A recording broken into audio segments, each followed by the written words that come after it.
हमने शहर को दी एक नई पहचान, हम हैं सिंघानिया बिल्डकॉन।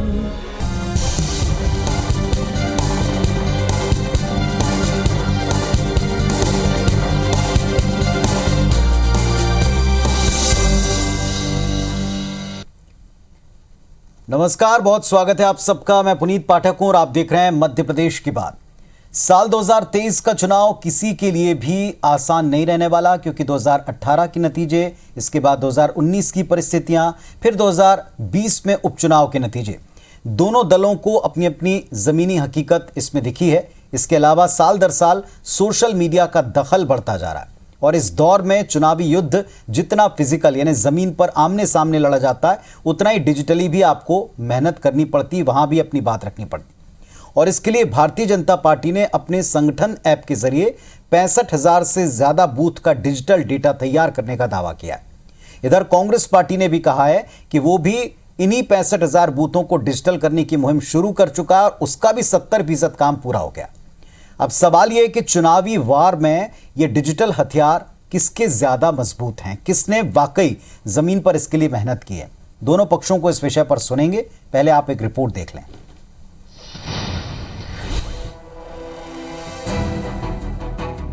2023 के लिए डिजिटल प्लान, बीजेपी कांग्रेस का हाईटेक फार्मूला, डिजिटल वॉर मंच है तैयार। मिशन 2023 के लिए बीजेपी और कांग्रेस न केवल मैन्युअली बल्कि डिजिटल वॉर के लिए पूरी तरह से तैयार है। एक दूसरे की घेराबंदी करने दोनों पार्टियां बूथ लेवल पर डिजिटल फौज तैयार कर रही हैं। सत्तारूढ़ बीजेपी की बात करें तो संगठन ऐप के जरिए 65,000 से अधिक बूथों का डिजिटल डाटा तैयार किया गया है, जिसे एक सिंगल क्लिक में मोबाइल पर भी देखा जा सकता है। डिजिटल बूथों में तब्दील संगठन ऐप का उपयोग पार्टी आगामी विधानसभा चुनाव में करेगी। पार्टी के सभी विधायक, सांसद पार्टी के पदाधिकारियों के फेसबुक और ट्विटर पेज पर केंद्र और राज्य सरकार की उपलब्धियों के साथ साथ विरोधी पार्टी पर पलटवार की रणनीति भी तैयार है। एक बहुत बड़ी कार्यकर्ताओं की संख्या, युवाओं की संख्या इस बूथ विस्तारक योजना में हमसे जुड़ी है। ऐप संचालक के नाते जो संगठन ऐप चलाने वाले हैं, उनका पार्टी में नियोजन करने की दृष्टि से भी, क्योंकि एक बड़ी संख्या में कार्यकर्ता हमसे जुड़े हैं, आईटी के कार्यकर्ता, सोशल मीडिया के कार्यकर्ता, उनको हम भारतीय जनता पार्टी की गतिविधियों का प्रशिक्षण देंगे। उस प्रशिक्षण की योजना उनके सम्मेलन आने वाले समय में आयोजित करने वाले हैं। दूसरी ओर कांग्रेस भी जानती है कि अगला चुनाव जमीन पर कम, मोबाइल पर ज्यादा लड़ा जाएगा, लिहाजा पार्टी को बूथ लेवल पर डिजिटल करने की तैयारी तेज कर दी गई है। लगभग 70% काम पूरा भी हो चुका है। पार्टी को उम्मीद है कि अगले विधानसभा चुनाव के पहले कांग्रेस सोशल मीडिया के जरिए हर घर और हर वोटर तक अपनी कनेक्टिविटी बना लेगी। कांग्रेस के पास ट्विटर में फिलहाल 10 लाख फॉलोअर हैं, जबकि बीजेपी के पास 9,50,000 फॉलोअर ही हैं। हालांकि फेसबुक पेज पर बीजेपी 9,40,636 फॉलोअर के साथ दोगुनी है। प्रदेश कांग्रेस के अध्यक्ष कमलनाथ ने भी पार्टी के हर अभियान और आंदोलन को आईटी और सोशल मीडिया से जोड़ने की पूरी कोशिश की है।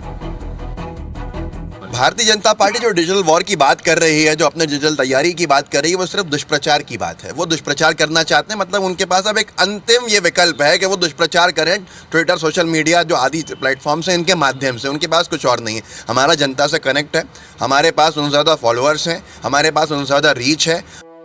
हालांकि बीजेपी के मुकाबले कांग्रेस आईटी सोशल मीडिया के प्लेटफॉर्म पर 2 कदम पीछे नजर आती है। 2023 के विधानसभा चुनाव को लेकर बीजेपी की तैयारियां जिस तरीके से नजर आ रही है, उसे देखकर लगता है कि कांग्रेस को फिलहाल और काम करने की जरूरत है। खासकर संगठन को एक प्लेटफॉर्म पर लाने के लिए कांग्रेस को और भी पसीना बहाना पड़ सकता है। बहरहाल ये तो तय है कि जो पार्टी सोशल मीडिया पर अपने आप को जितना मजबूत करेगी, वो उतनी ज्यादा मजबूती से अपनी बात लोगों तक पहुंचाने में सफल होगी। नवीन कुमार सिंह, IBC 24, भोपाल। तो मीडिया का ये जो सोशल वर्जन है, जो नया वर्जन है, इस पर यूथ सबसे ज्यादा इसके फुटप्रिंट हैं, उसकी आवक है। यूं कहें कि आज का यूथ जो है इसी मीडियम से सबसे ज्यादा चीजों पर बात करता है, देखता, सुनता, समझता है, और इसीलिए दोनों पार्टियों का इस पर फोकस होना बहुत जरूरी है और बहुत लाजमी है। लेकिन इस पूरे मामले में कौन अपने दावे के कहीं ज्यादा निकट है और कौन इस पर ज्यादा मेहनत कर रहा है और किसको लगता है कि वो आगे अब एक दूसरे को पीछे छोड़ने की होड़ में मेहनत करता रहेगा, इसके ऊपर डिपेंड करेगा अगला 2023 का चुनावी नतीजा। इस पर क्या राय रखते हैं दोनों दल, सुनते हैं।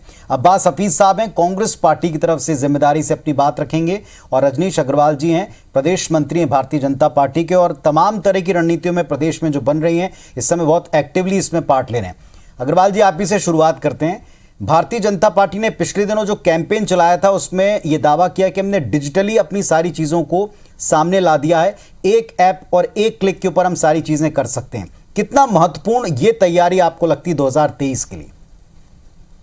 देखिए, ये ये कैंपेन पब्लिक के लिए नहीं था, ये भारतीय जनता पार्टी की जो अपनी आंतरिक व्यवस्था है, बूथ समिति, पन्ना प्रमुख की रचना की। तो इस बार कुशाभाऊ ठाकरे जी का जन्म शताब्दी वर्ष से हमने तय किया कि बूथ को मजबूत तो करेंगे ही, बूथ में सभी वर्गों जाति पंथों के लोग शामिल हो, समिति में पन्ना प्रमुख बने, पन्ना समिति बने, ये तो करेंगे ही, लेकिन इसके साथ साथ में हम सभी इन कार्यकर्ताओं को डिजिटलाइज करने का काम करेंगे।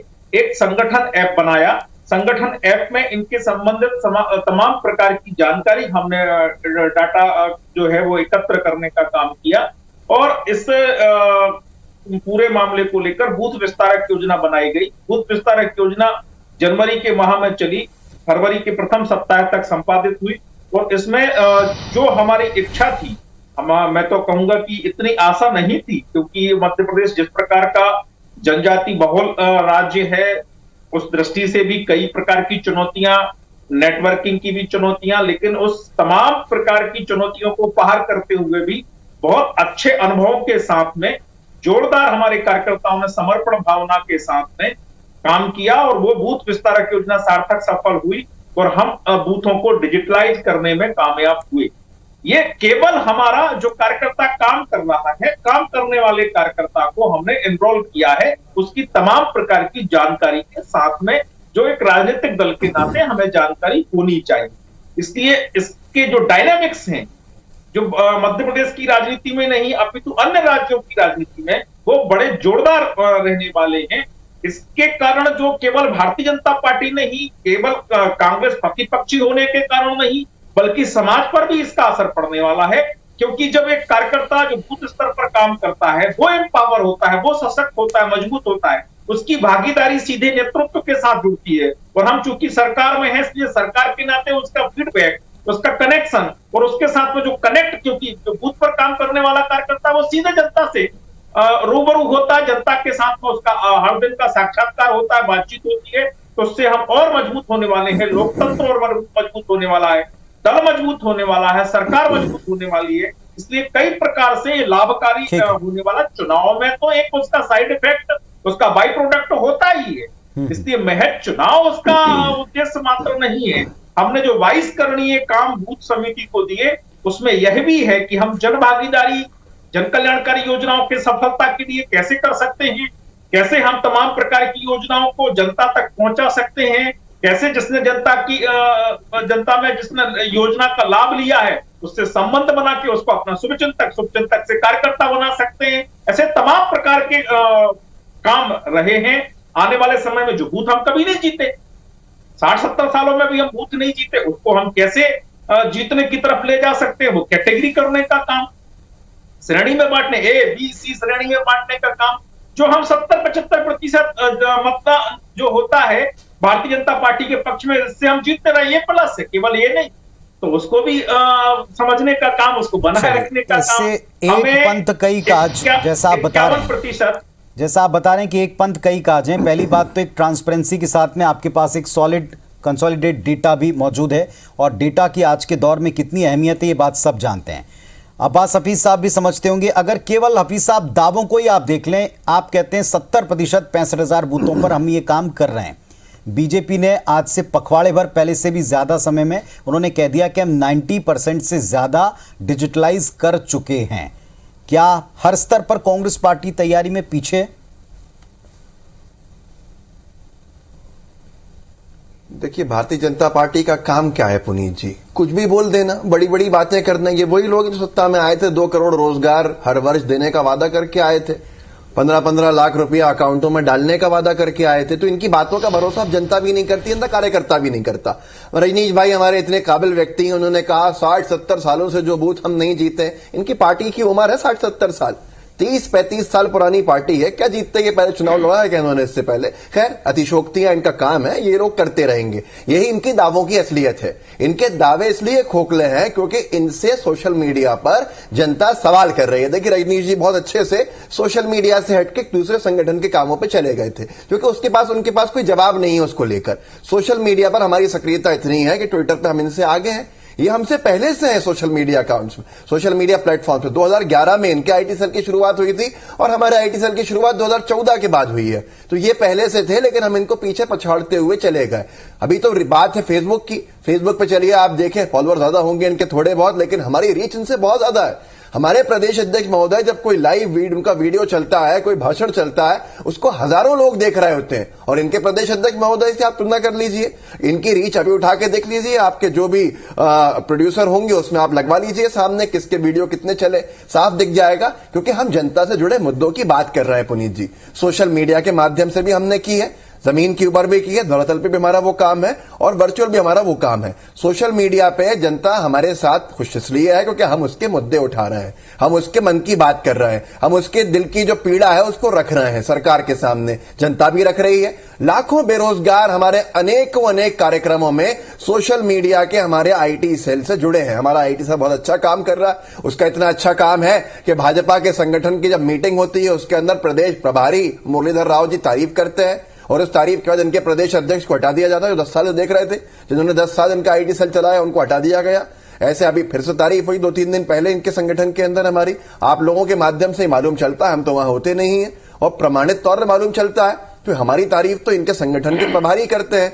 अब यहां पर बात है कि लाखों बेरोजगार जब हमसे जुड़े हैं, कम से कम 3-3.5 लाख बेरोजगार हमारे रीच 100 कार्यक्रम में जुड़े हैं। इस तरह के अनेक कार्यक्रमों में जुड़े हैं। अब वो इनसे सवाल करते हैं, सवाल ऐसे करते हैं जिसके जवाब इनके पास है नहीं। जवाब कैसे देंगे? जब जवाब नहीं देंगे तो सोशल मीडिया पर आम जनता इनसे झटकती है, इनसे चिढ़ती है, इनसे नाराज होती है, क्योंकि हम जनता के मन की बात उठा रहे हैं, हमसे जुड़ रही है। ये जनता के सवालों के जवाब नहीं दे रहा है। जनता सोशल मीडिया पर पूछती है कि भाई साहब पेट्रोल डीजल के दाम कब कम करोगे, हमें कब राहत मिलेगी, हमें रोजगार कब दोगे। रोजगार के कैंपेन चलाती है जनता, हैशटैग चला देती है इनके कि रोजगार दो। इस तरह के पूरे सवाल होते हैं। महिलाएं सुरक्षा मांगती हैं, सुरक्षा के ऊपर हिसाब किताब होता है। इसके कोई जवाब इनके पास नहीं है। जब जवाब इनके पास नहीं है तो ये कहीं और ध्यान को डाइवर्ट करने की कोशिश करते हैं। उसे कहते हैं दुष्प्रचार। दुष्प्रचार जनता समझ चुकी है कि इनके झूठे, इस पर खुद प्रदेश अध्यक्ष का फोकस है। उन्होंने खुद ये बात स्वीकार की है कि आपको अपनी डिजिटल आर्मी को सशक्त बनाना पड़ेगा, और उस मामले में अगर वो अपने प्रत्येक बूथ के ऊपर एक ऐसी टीम बना रहे हैं जो टीम उनके कहने पर जो भी चीजें ऊपर से आएंगी उसे नीचे स्तर तक पहुंचाएंगी, तो इसका असर क्या होगा वो बात की बात है। लेकिन सबसे बड़ी बात यह कि जिस पर आपके प्रदेश अध्यक्ष काम करना चाहते हैं उस मामले में भी पीछे क्यों हैं? मैं इस पर जवाब देता हूं आपको।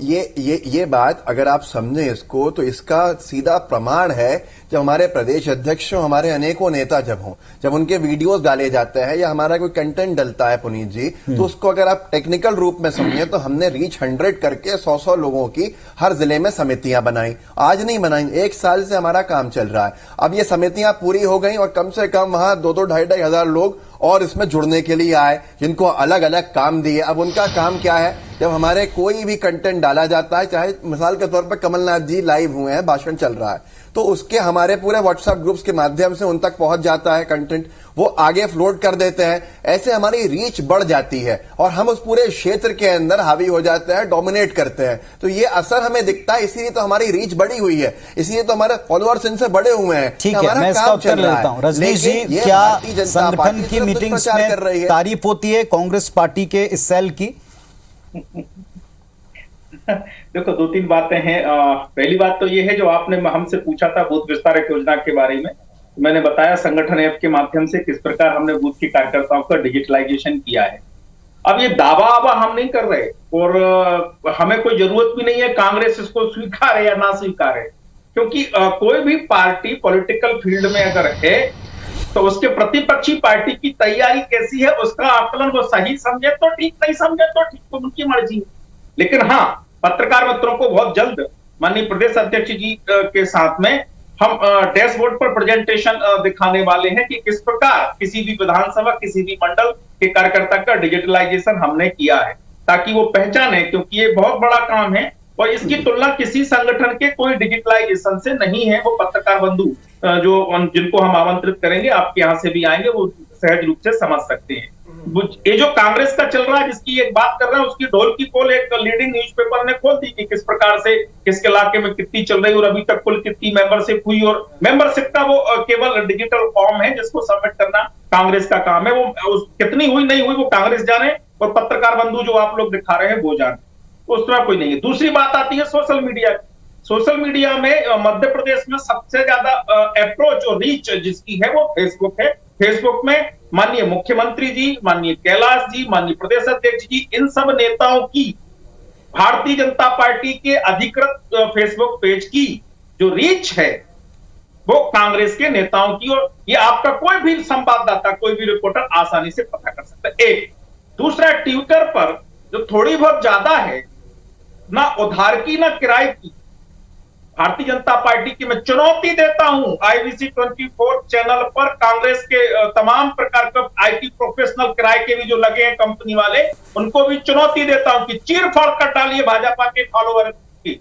एक भी फर्जी उधार का, किराए का, अगर आपको, हमने तो चीर फाड़ करके इनको बता दिया था कि किस प्रकार किराए और उधार के, और केवल मध्य प्रदेश तो छोड़ो किराए के, या देश के दूसरे हिस्से के भी छोड़ो, ये विदेश से भी किराए के अपने फॉलोवर बना के बैठे। तो हमें, मैंने कहा ना, उससे कोई तुलना नहीं है। आप 10 लाख 50 लाख जो बताना है करो। हमारे मध्य प्रदेश के शुद्ध सात्विक फॉलोवर की संख्या या देश के फॉलोवर की संख्या जो जैसे ऑर्गेनिक होती है उसी पैटर्न पर है, उसके भांति हम काम कर। एक सत्तारूढ़ पार्टी को जो पहले भी 15 साल सत्ता में रही हो, तो उसको लगातार सोशल मीडिया पर रिस्पॉन्स मिलना सामान्य बात नहीं है। ठीक है, आपके दोनों पॉइंट पर मैं उत्तर ले लेता हूं। और अब्बास साहब, आप कुछ कहना चाहते थे जो रजनीश जी ने कहा, उसका भी उत्तर दीजिएगा। और एक छोटा सा प्रश्न हमारा भी है, लोगों के मन में ये बात चलती है कि ये प्लेटफॉर्म भी अब क्या वार के एक जरिए बन गए?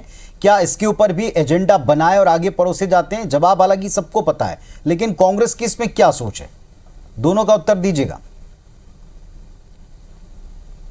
देखिए, पहले तो मैं दुष्प्रचार के ऊपर जवाब दे दूं जो रजनीश भाई ने कहा। रजनीश भाई बहुत अध्ययन करने वाले व्यक्ति हैं, उनको इस तरह की बात करके सुनना मुझे अजीब लगा। 60% एक लीडिंग न्यूज़पेपर ने फॉरेन एजेंसी को कोट करते हुए 2 साल पहले ये फ्रंट पेज पे खबर छापी थी नेशनल मीडिया के अंदर कि 60% फॉलोअर्स नरेंद्र मोदी जी के ट्विटर के ऊपर फेक हैं।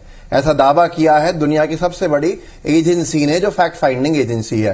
दुनिया के टॉप 2 लीडर्स में डोनाल्ड ट्रंप थे, जिनके 38% फॉलोअर्स फेक निकले, और मोदी जी के 60% फॉलोअर्स फेक निकले। मुझे लगता है कि इस सब के ऊपर चर्चा करना उचित नहीं है कि क्या फेक और क्या वो रियल। तो भाजपा को बहुत नुकसान उठाना पड़ेगा, पर यह मुद्दा नहीं है। मुद्दा अब आता है, चलिए, आप सोशल मीडिया के रीच के दावे किए गए रजनीश भाई ने। भाजपा की तरफ से दावा हुआ कि इनके सोशल मीडिया की रीच बहुत ज्यादा है। आपके प्रोड्यूसर से मैं कह रहा हूं जो ये दावा कर रहे थे, मैं तो सिर्फ निवेदन कर रहा हूं कि उठाएं इस वक्त, अभी हाल, आज इनके पेज के ऊपर 7 या 8 वीडियोस डाले गए हैं सुबह से अभी तक में। उन वीडियोस में शिवराज जी के जन्मदिन का वीडियो भी है। 500-600 लोगों ने देखे हैं वो वीडियो। और हमारे पेज को उठाएं, हमारे पेज के ऊपर भी 6 से 7-8 वीडियो डले हैं। हर वीडियो, सबसे ज्यादा वीडियो चला है उसका 80,000 व्यूज हुए हैं, और जो सबसे कम चला है उसके भी 10-12 हजार के आसपास व्यूज हैं। अब इतने गुना अंतर है कि हम क्या दावा करें। हम तो अभी इस वक्त जनता जो देख रही है, दर्शक जो देख रहे हैं, उनसे कह रहे हैं, आप मध्य प्रदेश कांग्रेस का फेसबुक पेज खोलिए और बीजेपी मध्य प्रदेश का फेसबुक पेज खोलिए। दोनों में अंतर है। INC और बीजेपी भारत के पूरे देश के राष्ट्रीय स्तर के पेज हैं, और हम लोगों के जो है वो बीजेपी मध्य प्रदेश और INC MP, दोनों के खोल लीजिए, अपने आप समझ में आ जाएगा कितना बड़ा अंतर है। अब आपकी बात के ऊपर आता हूं। आपने कहा एजेंडा पुश करना। देखिए, सोशल मीडिया का दौर है। फर्स्ट टाइम वोटर्स और रिटायर्ड लोग, ये 2 जो सेगमेंट्स हैं, जो 2 सेक्टर्स हैं, ज्यादातर सोशल मीडिया पर आपको सक्रिय दिखते हैं। और कोरोना काल के अंदर सबसे ज्यादा सोशल मीडिया का ही यूजेज हुआ, तो एक जनता की आदत भी पड़ गई। जनता अपने सवाल भी सोशल मीडिया के माध्यम से रखती है। जनता जो नेता है उनसे टैग करके उनको पूछती भी है। जनता अपने क्षेत्र के मुद्दे जो बहुत मेन स्ट्रीम मीडिया में छूट भी जाते हैं, उनको भी सोशल मीडिया पर डाल देती है। जवाब देना बहुत जरूरी होता है, जनता को सेटल करना, जनता को। आपकी बात का उत्तर देना चाह रहे हैं, मैं रोकना चाह रहा हूं आपको। जी रजनीश जी। जी, देखिए पहली बात तो मैं कह रहा हूं कि पहले भी मैंने कहा था कि ये जो एजेंसी काम कर रही है कांग्रेस की, वो जरूर पैसे ज्यादा ले सकती है व्यूअरशिप दिखा के और फॉलोअर दिखा के, लेकिन वो सच्चाई नहीं होती। वो सच्चाई हमने कहा पहले भी उजागर आप मीडिया के सामने कर दी है फर्जीवाड़े की। तो ये व्यूअरशिप का तमाशा किसको दिखाना है, इसलिए दिखाना है, क्यों दिखाना है, इसकी बहुत टैक्टिकल ढंग से विवेचना की जा सकती है। तमाम प्रकार के मुझे लगता है कि पक्ष जो है वो बेनकाब हो जाएंगे। एक बात है कि जो व्यूअरशिप देख के मैंने कहा कि एजेंसी पैसा ले सकती है, लेकिन सच्चाई नहीं। दूसरी बात जो मैं कह रहा था उस समय आपने ब्रेक ले लिया, एक सत्तारूढ़ पार्टी को सोशल मीडिया के प्लेटफॉर्म पर लगातार न केवल अपनी फॉलोइंग बढ़ाना, लाइकिंग बढ़ाना, बल्कि मल्टी डायमेंशनल जो हमारी एक्टिविटी है उसको पहुंचाना और उसका रिस्पांस उस स्तर पर आ जाना मामूली बात नहीं हो।